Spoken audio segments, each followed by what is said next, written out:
তোমার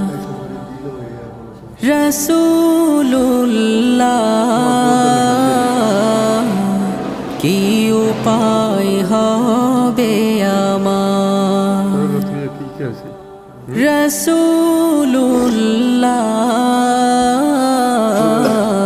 কি উপায় হবে আমার ওই মদিনার পথের ধুলি মাখতাম আমি পেলে সুরমা বলি ওই মদিনার পথের ধুলি মাখতাম আমি পেলে সুরমা বলি ফিরে পেতো এ নয়নে নূরে